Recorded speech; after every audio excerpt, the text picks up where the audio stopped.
Hey everybody, this is MagnaBill91 here, and today we're doing a Let's Play of Sonic the Hedgehog for the Sega Master System. Now, this is not just a dumbed-down port from the Genesis version, this is actually an entirely original game. It just happens to share some of the same zones. Now, this is Green Hill Zone, obviously. There's the first ladybug right there. So, this is pretty much similar to many Sonic games, except that the Sega Master System can't seem to handle Sonic's speed. In fact, as I'll hopefully demonstrate in this level, his speed can actually be a game breaker of some sorts. But what makes this different from the Genesis version, not just the levels, but just the overall design, is much different. It's just much different because I think they put more of an emphasis on platforming here than speed. Okay, see, I just pretty much skipped through the whole first level, and I glitched the music up, so that's why they decided not to have a huge emphasis on speed in this game. Now let's go to Act 2. And yes, I am going to get all the Chaos Emeralds in this because it's probably the only Sonic game I've ever played where I actually got them all. Well, besides the adventure games where you have to get them all. Now, about the Chaos Emeralds, unlike most games where you have to go to a special stage in order to get to them, here they're hidden within the levels. And it's sort of similar in Sonic CD where you have to find the time capsule, but luckily the levels in this game aren't as big as the ones in Sonic CD, so they're much easier to find. The game is more designed for collectathons and scavenger hunts than Sonic CD was. And luckily Sonic CD had the alternative of getting time stones in special zones. Come on, get up there. There we go. So, okay, it's over here. We got a crab meat blocking the way. There we go. And we just go down here, and there's the first Chaos Emerald.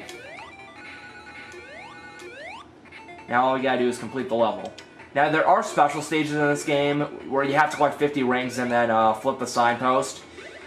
But they only give you extra continues and extra lives, which you will need in this game because this game gets really hard during later levels. Hold on. So I like how they still implemented the 50 ring strategy here. Well, the 50 rings goal, I should say. And we're almost there. We still need 6 rings and hopefully not get killed by anything. Okay, there we go. Also, if you get 100 rings to get an extra life, your rings will reset to 0, so it's sort of a consequence to try to go for that method. Like, you either choose to get your extra life now or get much more later. So, the special stage, these are how the special stages are designed. They're basically kind of like Spring Yard Zone, actually, yeah, they're pretty much based off the Spring Yard Zone levels. And basically what you have to do is you have to find these TVs that contain continues and extra lives. And you have to, in order to gain them all, you have to reach the end of the special stage during a certain time limit, so it adds a nice challenge to that. Just gotta get out of here.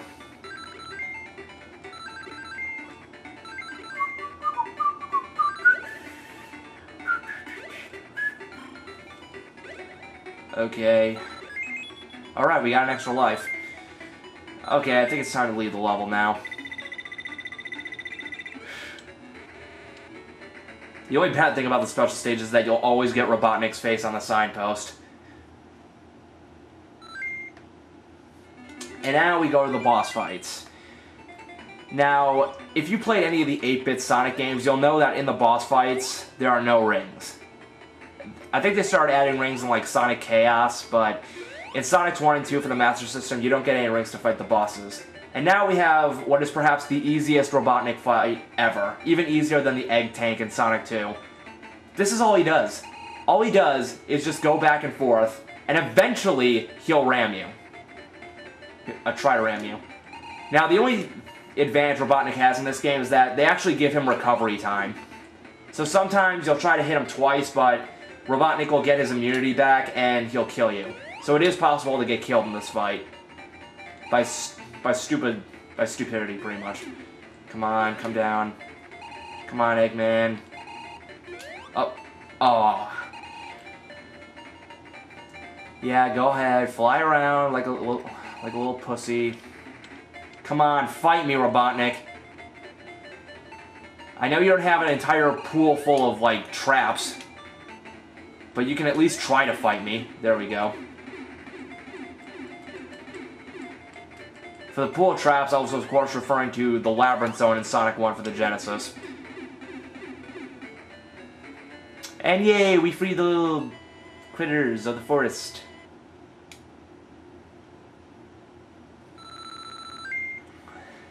And now we go to Bridge Zone, which is famous for its BGM. Many people consider that this is the best BGM in the game, but I personally prefer Labyrinth Zone's BGM, and you'll see why in a minute. Now, I think the reason why everyone, like, says this is the most famous song in the entire, Master System game is because there's so many other songs that sound like it.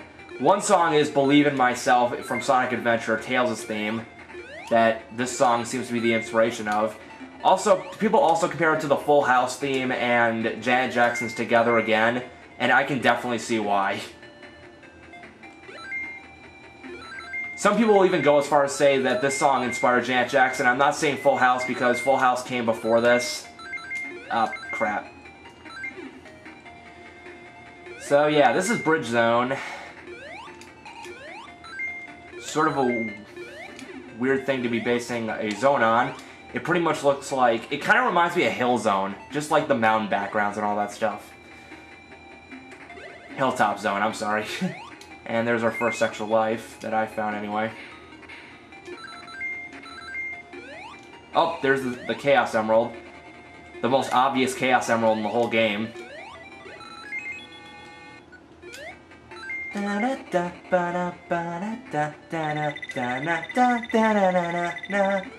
Ah, had to go for the 100 rings, and now I don't get to go to the special stage. And I'm dead serious, it's really easy to get continues in this game. I think the most I've gotten were like 6. Oh yeah, you can also carry barriers into other levels. I think one time I got a barrier in Green Hill Zone Act 2 and I carried it out for up until the Bridge Zone boss. I don't usually try to kill those things because I think there's like a glitch in the game where sometimes you'll try to spin dash into them, but you'll still take damage from them regardless. I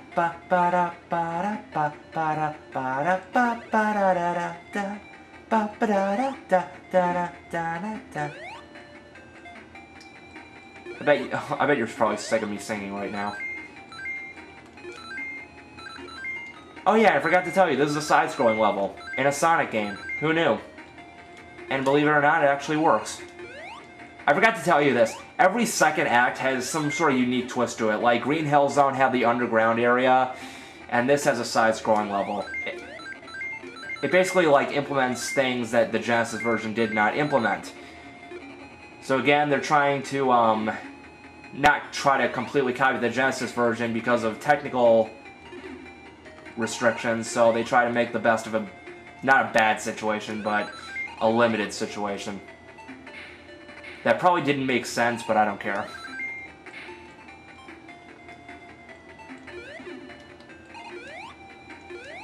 Hold on.